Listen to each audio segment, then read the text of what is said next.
I stood outside the most exclusive charity gala in the city, wearing a simple cream dress, while security physically blocked me from entering. Inside, my husband was about to announce an $8.4 billion deal. What he didn't know? I owned the company he was trying to acquire. What I didn't know? His family had planned my humiliation down to every cruel detail. By the end of that night, 500 elite guests would witness the most shocking revelation of their lives. Before we begin, hit that subscribe button and turn on notifications. Trust me, you won't want to miss how this unfolds. This is a true story that will leave you absolutely speechless.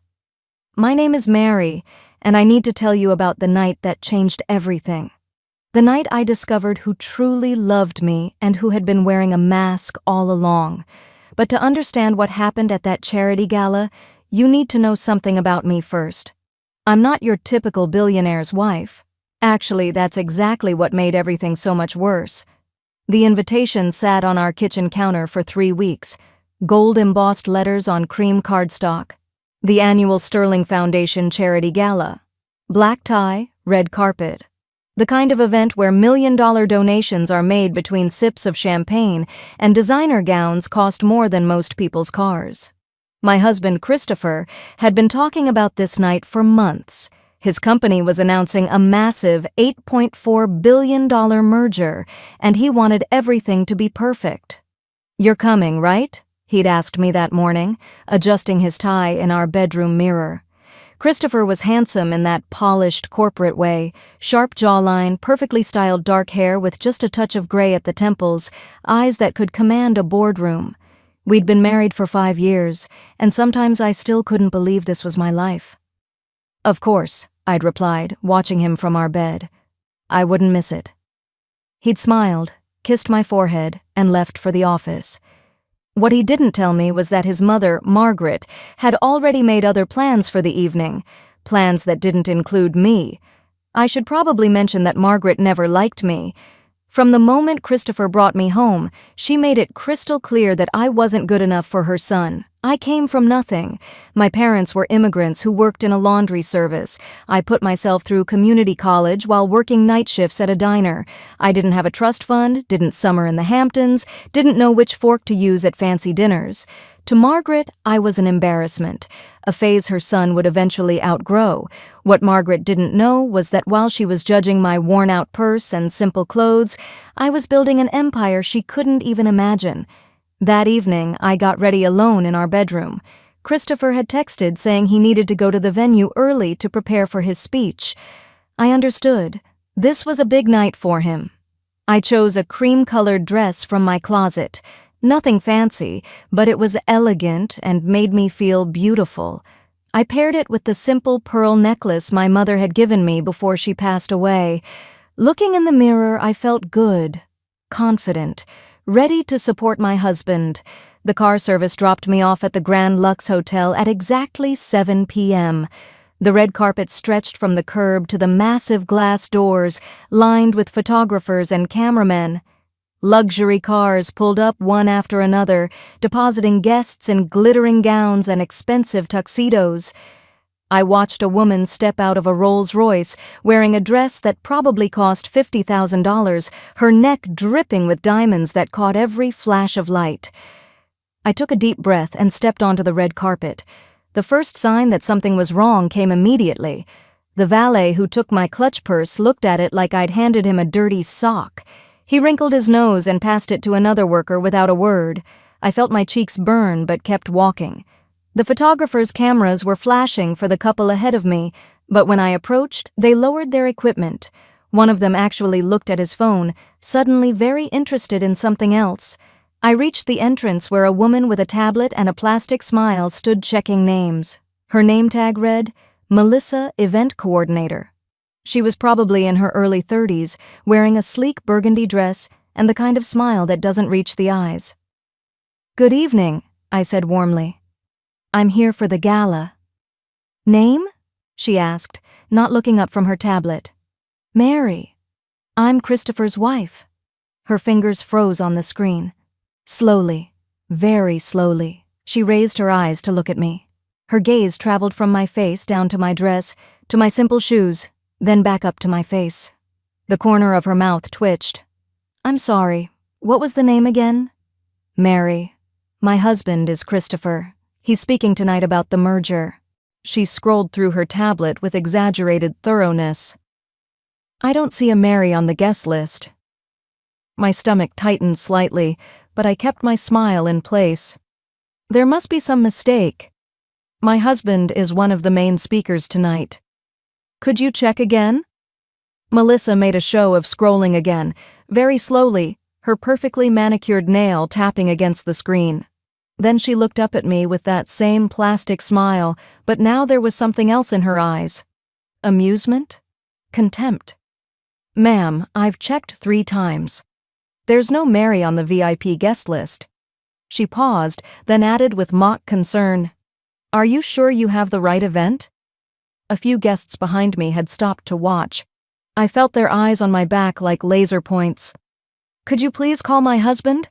I asked, trying to keep my voice steady. Christopher, he can clear this up in seconds. Melissa's smile widened. Mr. Christopher's wife is already inside. The words hit me like cold water. Excuse me? His wife? She's already here. Been here for over an hour, actually. Melissa glanced at the growing crowd of onlookers and raised her voice slightly. So unless Mr. Christopher has 2 wives? Someone behind me laughed. Actually laughed out loud. My mind was racing. What was she talking about? I reached for my phone to call Christopher myself, but my fingers closed around an empty pocket. My heart sank. I'd forgotten to charge it. The battery had died on the drive over. There's clearly been a mistake, I said, fighting to keep my composure. If you could just... Ma'am. A deep voice interrupted me. A security guard built like a refrigerator stepped forward. His name tag read Trevor. He positioned himself between me and the entrance, one hand resting on his belt. I'm going to have to ask you to step aside. You're holding up the line. I'm not trying to cause trouble, I said, hating how small my voice sounded. I just need someone to call my husband. This is obviously a misunderstanding. Ma'am, this event is for donors and distinguished guests only, Trevor said loudly enough for everyone to hear. If you're not on the list, you can't come in. Those are the rules. More people had gathered now. I could hear whispers spreading through the crowd like wildfire. A woman in a silver gown leaned toward her companion and whispered something behind her hand. They both stared at me. Someone else pulled out their phone and started recording. Please, I said, and I hated the desperation creeping into my voice. Just 5 minutes. Let me speak to someone inside who can verify. Security. Melissa's voice was sharp. This woman is refusing to leave. Can you escort her away from the entrance? She's disturbing our guests. Trevor's hand closed around my upper arm, not painfully, but firmly. Let's go, ma'am.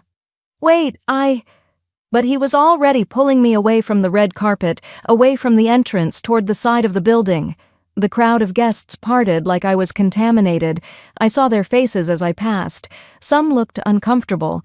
Most looked entertained. One woman, dripping in diamonds and wearing a burgundy gown, held up her phone and was definitely recording. This is going to be all over social media, she said to her friend, not even trying to keep her voice down. Some crazy woman trying to crash the Sterling Gala claiming to be Christopher's wife. They both laughed.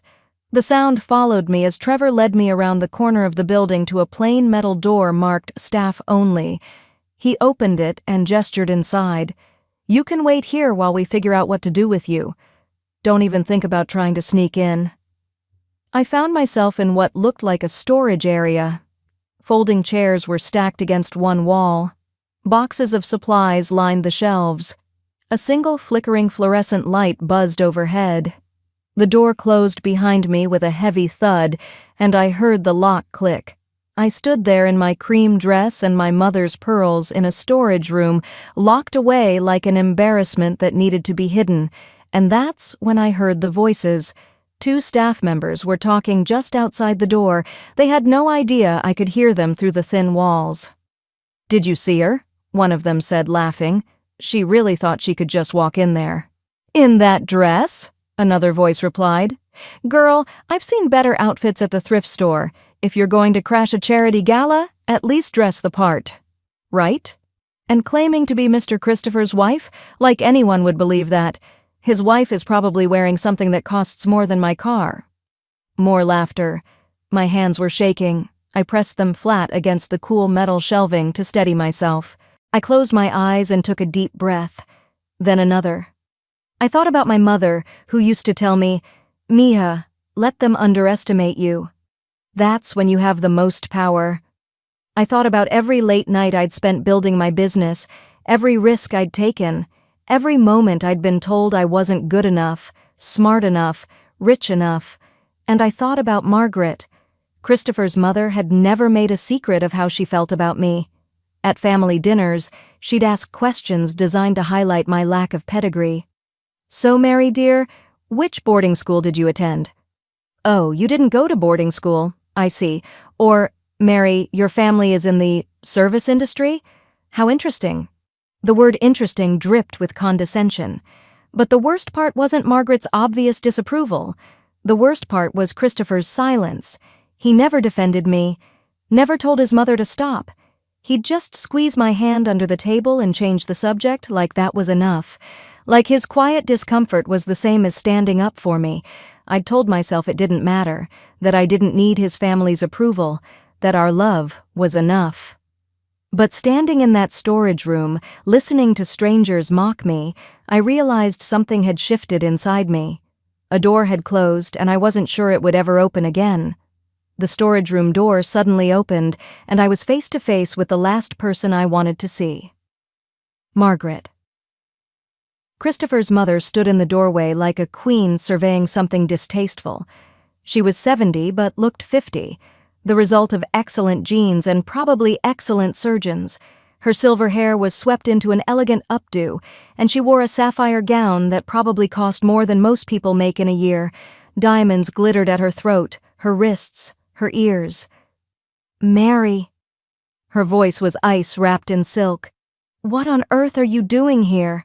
Behind her, I could see Christopher's sister, Vanessa. She was 32, beautiful in that cold, calculated way, wearing a white gown that hugged every curve.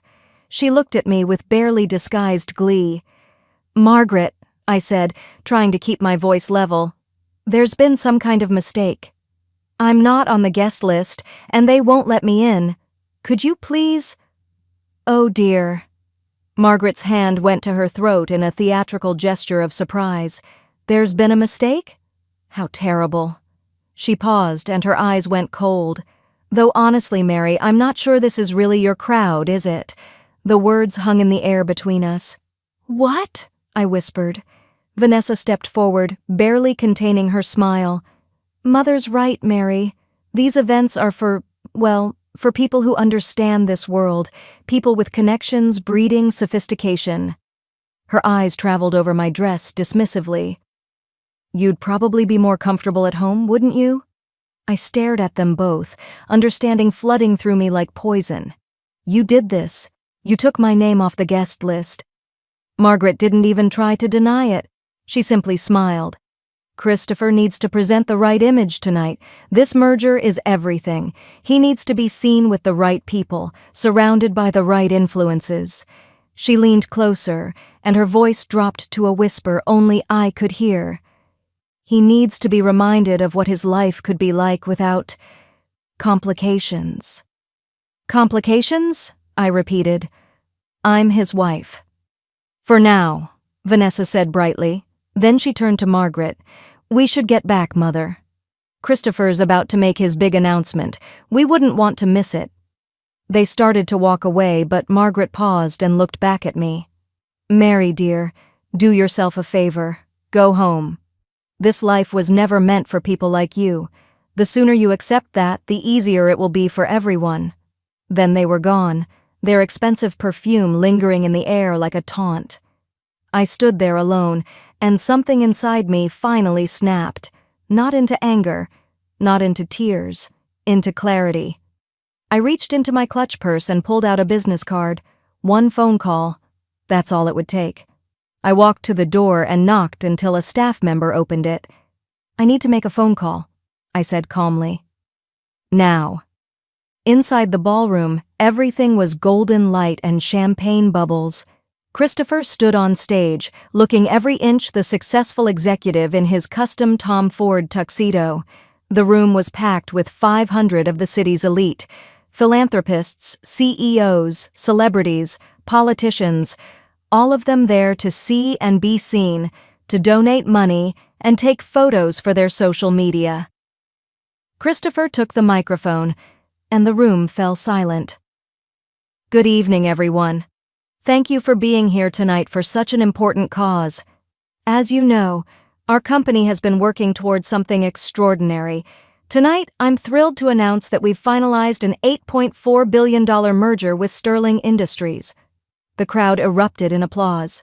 What Christopher didn't know was that at that exact moment, the ballroom doors were opening.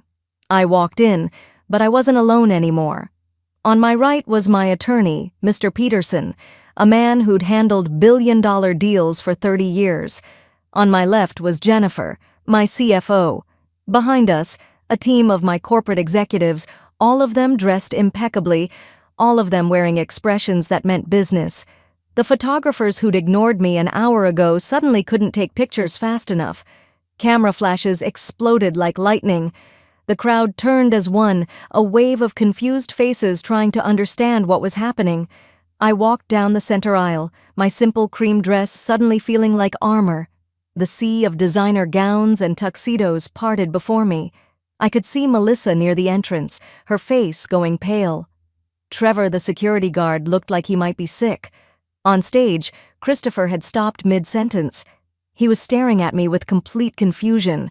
Next to the stage, Margaret and Vanessa stood frozen, their faces white as their champagne. Mr. Peterson stepped forward and took a microphone from one of the stunned waiters. "Ladies and gentlemen!" His voice boomed through the ballroom. "I apologize for the interruption, but there's been a significant misunderstanding tonight that needs to be corrected." The room was silent, 500 people holding their breath. I'd like to introduce Mary Chen, the majority shareholder and owner of Sterling Industries. The silence shattered. Gasps rippled through the crowd like shockwaves. Someone dropped a champagne glass, and it shattered on the marble floor. "Sterling Industries?" someone whispered loudly. "That's the company being acquired. She owns it, but she was..." Mr. Peterson continued. "Mrs. Chen owns 68% of Sterling Industries, making her the primary decision-maker in this proposed merger. She built the company from the ground up over the past 15 years, operating under her maiden name to maintain privacy." I watched the realization spread through the crowd like wildfire. The woman in the burgundy gown who'd filmed me earlier looked like she wanted to disappear into the floor. Melissa had her hand over her mouth. Trevor had actually backed up several steps. But I was only looking at 3 people. Christopher's face had gone through shock, confusion, and was now settling into something like horror. He was starting to understand. Vanessa looked like she might cry, her perfect makeup starting to run as panic set in. And Margaret.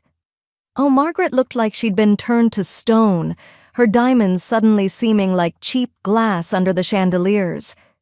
I walked up the steps to the stage. Christopher stepped back, giving me space, his mouth opening and closing without words. I took the microphone. "Thank you all for coming tonight," I said, my voice steady and clear.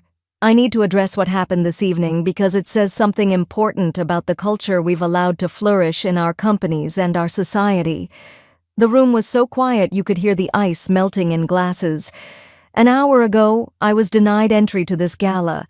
I was humiliated in front of dozens of people. I was mocked, recorded, and physically removed because I didn't look wealthy enough, important enough, connected enough. I paused. The event coordinator, security team, and several guests decided that my simple dress and modest jewelry meant I didn't belong here. Uncomfortable shifting rippled through the crowd. People who'd laughed earlier couldn't meet my eyes. But here's what they didn't know. Here's what my own mother-in-law and sister-in-law didn't know when they orchestrated my removal from tonight's guest list. I looked directly at Margaret. "I've been documenting everything." On the massive screens behind me, video footage began to play.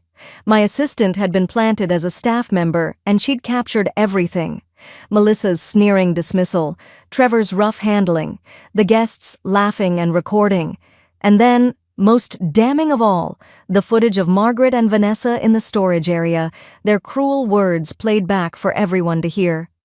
Christopher needs to be reminded of what his life could be like without complications. This life was never meant for people like you. Margaret's recorded voice filled the ballroom, and I watched her face crumble. This is what I discovered tonight, I continued, that the man I loved allowed his family to treat me like garbage, that his mother and sister actively worked to humiliate me, that an entire room of supposedly sophisticated charitable people would rather laugh at someone's pain than show basic human decency. I turned to Christopher. He looked destroyed, tears actually streaming down his face. "Did you know?" I asked him quietly, though the microphone carried my words to everyone. "Did you know what they planned?" "No," he whispered. "Mary, I swear I had no idea. I thought you were okay with staying private, with not coming to these events. I didn't know they were—" "You didn't know because you didn't ask," I said. "You didn't defend me at family dinners. You didn't question why I was never included. You chose the easy path of silence, and your silence gave them permission." He reached for me, but I stepped back. I turned back to the crowd. "As for the merger, let me be very clear. It's cancelled. Effective immediately, Sterling Industries will not be partnering with a company that enables this kind of culture, not in business, not in family, not anywhere." Another wave of gasps. I heard Margaret make a choking sound. "However," I continued, "I do believe in second chances. I believe people can learn and grow. So here's what's going to happen." I gestured to Melissa and Trevor, who looked like they wanted to sink through the floor. These two, along with the guests who actively participated in mocking and humiliating me, will be escorted out. Not because they disrespected a wealthy person, but because they disrespected a human being. Character isn't about how you treat the powerful, it's about how you treat everyone. Security, different security, moved toward Melissa and Trevor. The woman in burgundy who'd filmed me tried to slip toward the exit, but I called her out by name. "Catherine, you can leave too. And Catherine, that video you took of me, it's already viral. Except now everyone knows the full story. I hope the likes were worth it." Catherine's face flushed bright red as security escorted her out. I looked at Margaret and Vanessa. "As for you two, you're no longer welcome in any business associated with Sterling Industries. That includes several charities you've been using for social climbing. Your membership on those boards? Revoked. Your access to your son's company? Gone. You wanted to teach me about consequences? Consider this your lesson." Vanessa actually started crying, mascara running down her face. Margaret stood rigid, her mouth a thin line, her entire social empire crumbling around her in real time. "Christopher," I said, turning to my husband one final time, "we need to talk. Privately. You have a choice to make about who you are and what kind of man you want to be, but that conversation happens away from here." I handed the microphone back to Mr. Peterson and walked off the stage. The crowd parted again, but this time the looks on their faces were different. Shock, yes, but also something like respect, something like fear. As I walked toward the exit, I heard whispers following me. She built Sterling Industries? $8.4 billion, and she showed up in a simple dress? Did you see Margaret's face? Those people were so cruel to her. I pushed through the doors and breathed the cool night air. Christopher ran after me. "Mary, please, please wait." I turned to face him. My husband, the man I'd loved for 7 years, the man who'd never quite found the courage to fully stand beside me. "Did you love me?" I asked quietly. "Or did you love the idea of a wife who wouldn't challenge your mother, who'd stay in the background, who wouldn't outshine you?" "I love you," he said desperately. "Mary, I love you so much. I'm so sorry, I didn't see what they were doing. You didn't want to see," I corrected, "because seeing would have required you to make hard choices, to set boundaries, to stand up to your mother and lose her approval." "I'll do it now," he said, grabbing my hands. "I'll cut them off. I'll choose you. Please, Mary. Please give me another chance. I looked at his face, saw the genuine anguish there, and felt something crack inside my chest. Because I did still love him. Even after everything, some part of me still loved him. You'll need to prove it, I said finally. You'll need to show me, not just tell me. You'll need to rebuild trust that's been shattered. And Christopher, I pulled my hands away. You'll need to do it knowing that I don't need you. I don't need your money or your name or your family's approval. I never did. If we stay together, it will be because you've become the man I thought I married. He nodded, tears streaming down his face. I'll do whatever it takes. I promise. We'll see, I said. That was 6 months ago. Christopher kept his word. He publicly denounced his mother and sister's behavior. He stepped back from the family business entirely and started over, building something new on his own merit. He's been in therapy. We've been in couples therapy. It's been hard, messy, painful work. Margaret and Vanessa lost everything that mattered to them, their social standing, their positions on charity boards, their access to the wealth and power they'd taken for granted. Last I heard, Margaret had moved to Florida, a diminished version of herself. Vanessa was working an actual job for the first time in her life. I don't take pleasure in their fall, but I don't regret it either. Actions have consequences. Melissa and Trevor, they learned a valuable lesson about treating people with dignity. Catherine, the woman who filmed me, actually reached out to apologize. She admitted she'd been cruel, that she'd been so focused on getting social media attention that she'd forgotten basic humanity. I was impressed by her honesty, and I ended up hiring her as my social media manager. Everyone deserves a second chance if they're willing to do the work.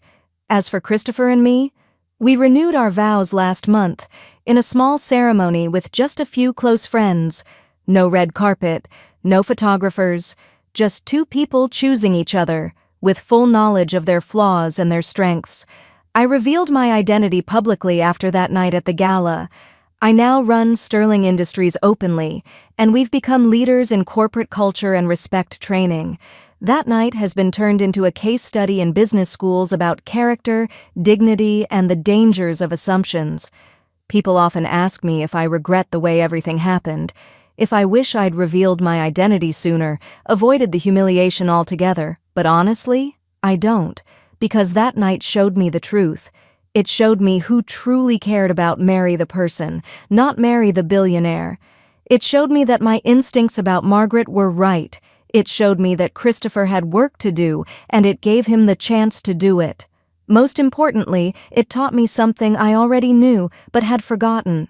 True power doesn't need to announce itself. True worth doesn't need expensive packaging. And true character shows up most clearly when someone thinks you have nothing to offer them. I learned that the hard way in a storage room at a charity gala, wearing a simple cream dress and my mother's pearls. And you know what?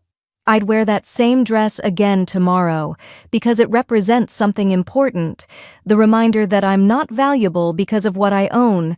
I'm valuable because of who I am, and no one, not Margaret, not Vanessa, not anyone, can ever take that away from me. So that's my story. The night I was humiliated at a charity gala while my husband announced an $8.4 billion deal, not knowing I owned the company he was trying to acquire. The night I learned who my real family was and who had been pretending all along. If this story resonated with you, please hit that like button. Subscribe to this channel because I share real stories about justice, karma, and standing up for yourself. And here's a question for you. Comment below and let me know, would you have forgiven Christopher? Would you have given him a second chance? I really want to know what you think. Remember, never let anyone make you feel small. Your worth isn't determined by your clothes, your car, or your connections. It's determined by your character, your integrity, and how you treat people when you think no one is watching. Next time, I'll share the story of a janitor who inherited a company and fired the CEO on his first day. Wait until you hear why. You won't believe what happened.